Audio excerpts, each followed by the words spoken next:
د مالینا ښار په داسې ځای کې جوړ شوی چې د ګراف له سطح سره یو ډول ده.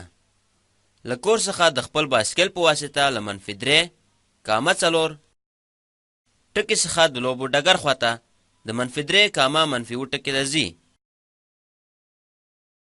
هر واحد په ګراف کې د ښار یو بلاک روښانوي. 2 ټکي ټاکو. د مالینا د کور او د لوبو د ډګر واټن معلوم کړئ. دلته ګورو هغه خپل بایسکل په مرسته له کور څخه د -3 کامه 4 ټکي څخه حرکت کوي. نو راځئ -3 کامه 4 دلته معلوم کړو. له دغه ټکي څخه په دې برخه کې ګټه اخلو. نو -3 د ایکس ګراف ښیي.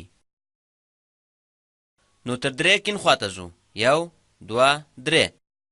دلته موږ -3 ته رسیږو. مثبت 4 وای ګراف ته اړه لري. نو تر 4 پورې پورته حرکت کوو.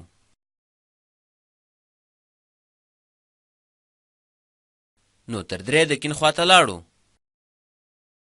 هغه -3 او مثبت 4 ده، او یا هم ویلی شي چې تر مثبت 4 او -3 پورې لاړو.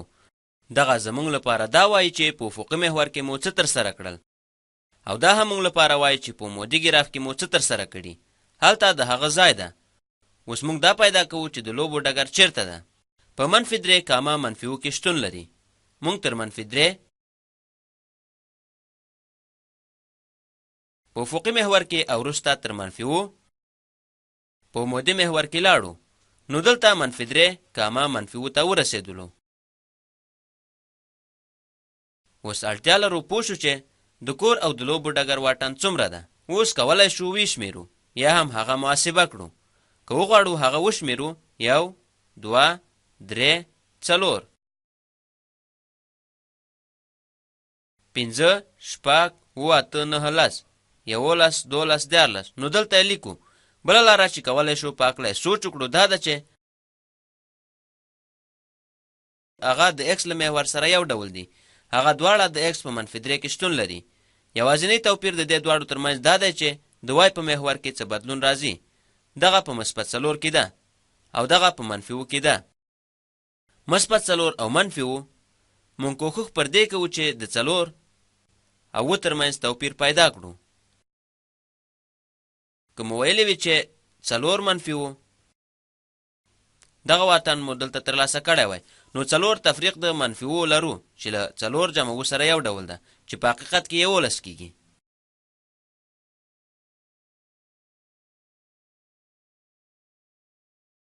بیا هم لږ مخکې ځو. کارلیس په سور رنګ یو مستطیل دلته په دې برخه کې زوړن کړی. هغه یوه کوکه د بي برخه په مرکز کې ځای په ځای کړی. په دویم ګراف کې هغه ټکی معلوم کړی چې هغه کوکه هلته ځای شوی. نو هغه غواړي یوه کوکه د ابي خط په مرکز کې کیږدي. دغه ابي خط 6 واحده اوږدوالی لري. دغه مرکز په دې برخه کې ده. 3 دانې ښي خواته او 3 دانې هم کیڼ خواته. نو هغه غواړي چې کوکه د ایکس مساوي په 0 او وای مساوي په 4 ټکي کې کیږدي.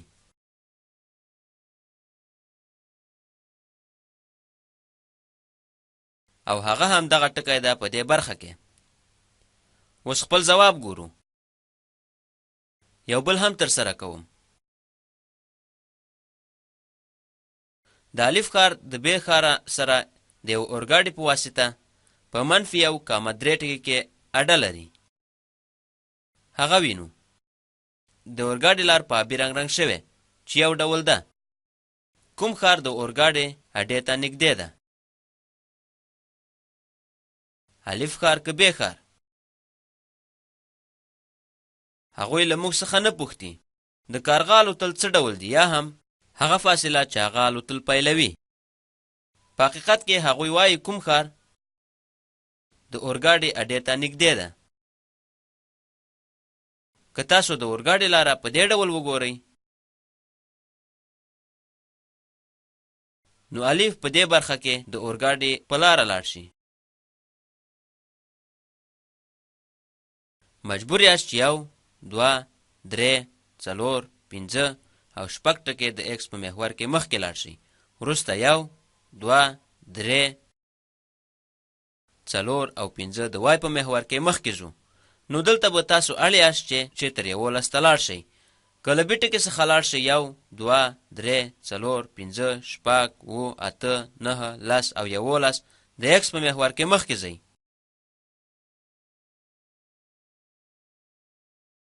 وروسته بیا 1 2 3 4 5 6 7 په عمودي محور کې په برخه کې، نو په مجموع کې تر 12 پورې ځو. نو دا خبره روښانه ده چې الف تر ټولو نږدې ده. اوس کولی شي د هغو په هکله د ګراف په ډول سوچ وکړئ، ځکه چې الف په منفي 8 محور کې شتون لري. او که چیرته د منفي 8 د منفي څخه د منفي ته د رسیدو لپاره مخکې له دې چې تر 6 لاړ شي باید د ایکس په هکله سوچ وکړو. او وروسته له 8 څخه 3 ته د تګ لپاره باید 5 ډېر ولیکئ. نو اړینه نه ده چې هغه وشمیرو، یوازې کولی شي د ګرافونو په هکله سوچ وکړئ، مګر په دواړو حالت کې ګورو چې د الف ښار نږدې ده.